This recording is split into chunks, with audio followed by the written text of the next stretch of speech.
Welcome back to the TIA Portal tutorial. In episode 6, we introduced timers, T-on, T-off, and TP, and use them to control processes like filling bottles for exactly 5 seconds. But before we move forward into actuators, there is a critical concept we must master, and that's edge detection. If you don't use edge detection, your PLC program will miscount signals, misfire actuators, or repeat actions continuously when you only intended them to happen once. In this episode, we'll first break down the theory of edge detection, what it is, how it works, and why it's essential in PLC programming. Then we will apply it directly to the capping station of our project, combining actuators, watchdog timers, and edge triggers to build reliable logic.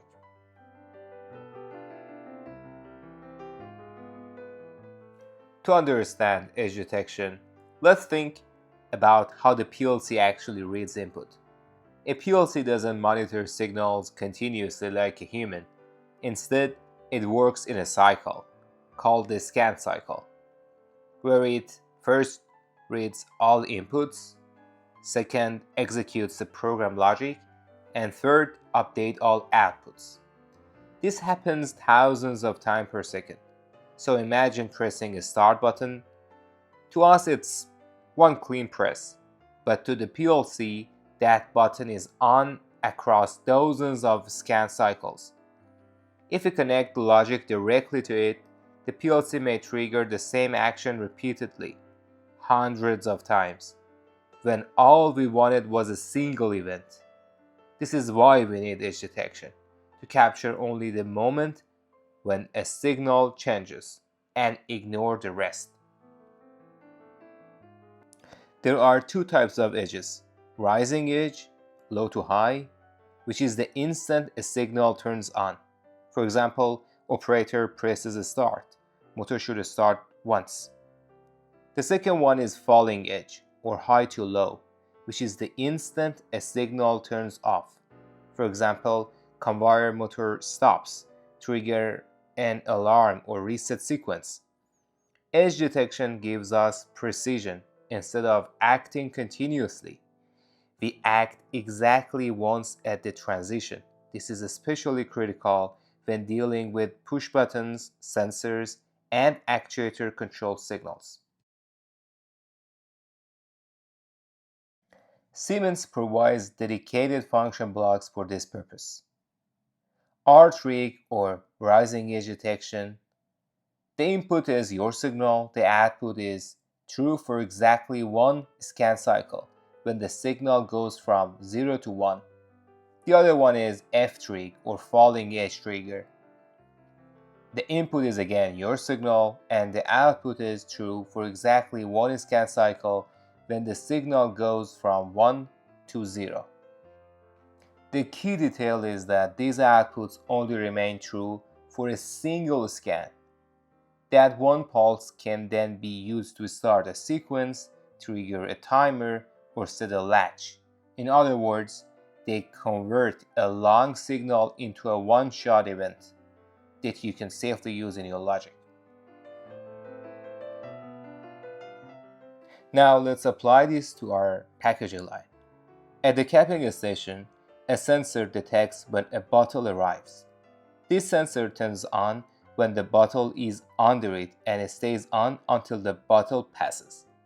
If we connect this sensor directly to the cylinder actuator, the cylinder would remain extended the entire time.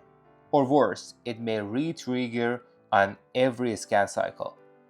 That's unsafe and inefficient. Instead, we pass the sensor signal through an R-trig, the rising edge, the exact moment the bottle first enters the station, produces a clean one-scan pulse.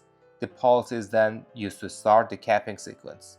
This way, the cylinder only extends once per bottle, regardless of how long the sensor stays on. This is the PLC Beginner Mega Project playlist. We're building a complete packaging line step by step, learning timers, counters, alarms, and HMI along the way. If you are enjoying the playlist, please support the channel by liking the video and subscribing. Your support really helps me create more content like this. Okay, here is how the logic looks in Siemens CIA portal. First, we need to define a couple of signals.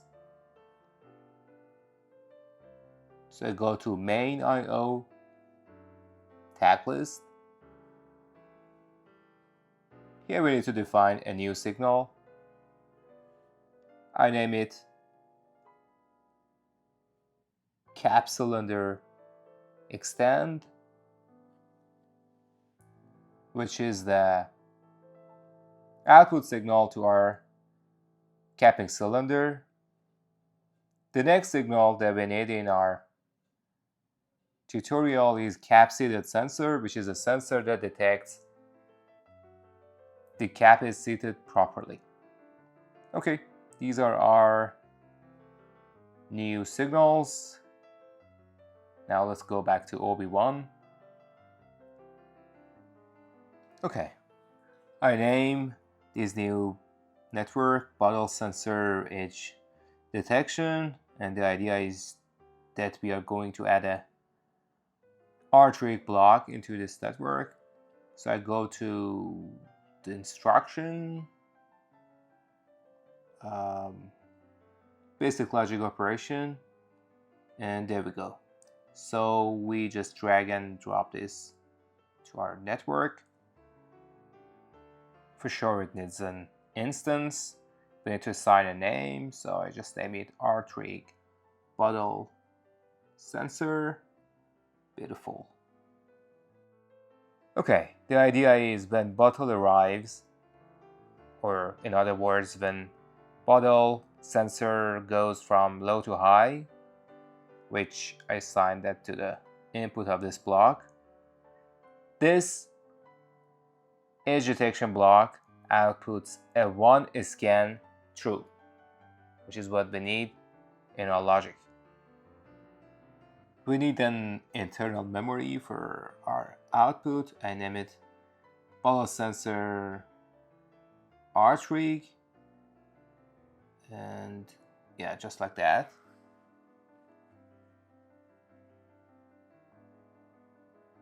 And we assign it to the output of the edge detection block. This pulse energizes cap cylinder extend signal and starts the cap watchdog timer, which I'm going to add to our logic. So let me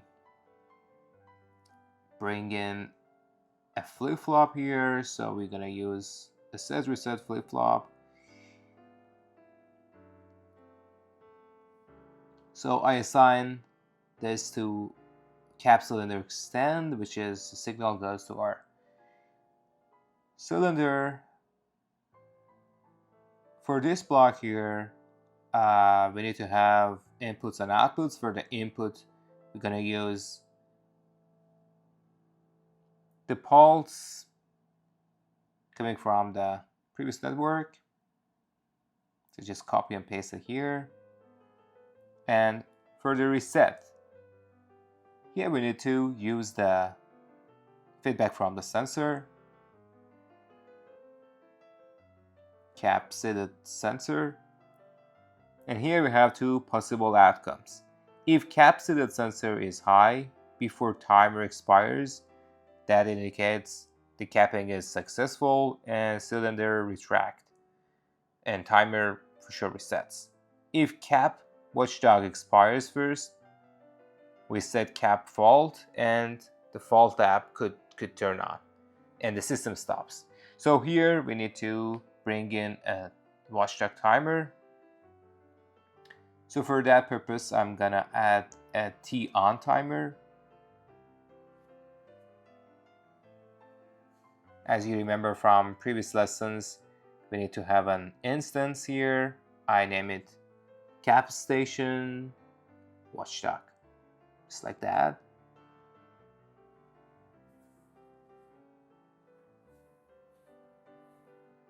Okay, for the input, I'm gonna add a normally open contact and I assign it to cap cylinder extend.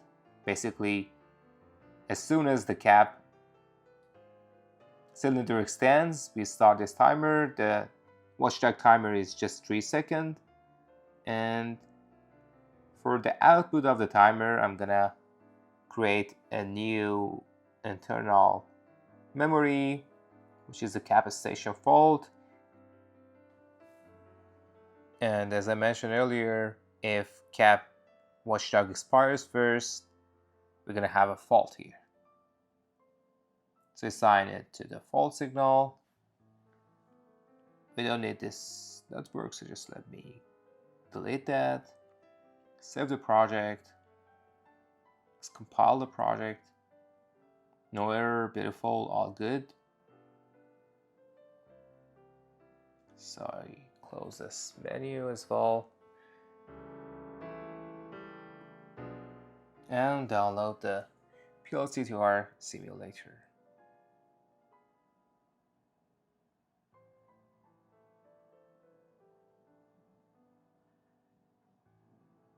Here we have all the signals that we need. I'm gonna add the cap-seated sensor to just simulate the feedback coming from the sensor. Just let me monitor the logic here.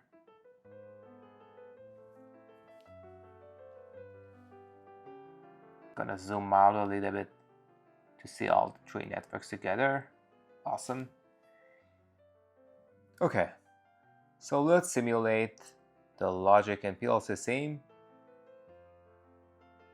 If I force the ballast sensor, you see that R3 fires 1, cylinder extends, and timers start.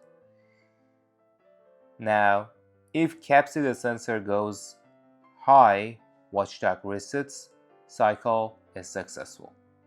If no cap is detected, Watchdog times out and cap fault turns on. Here I test it again so you can monitor the result.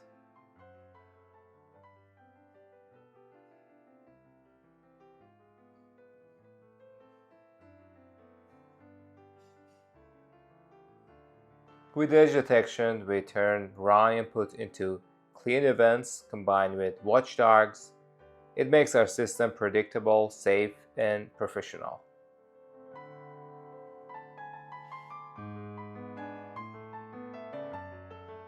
If you like this video, give it a thumbs up and subscribe to follow the playlist, and see you in the next one.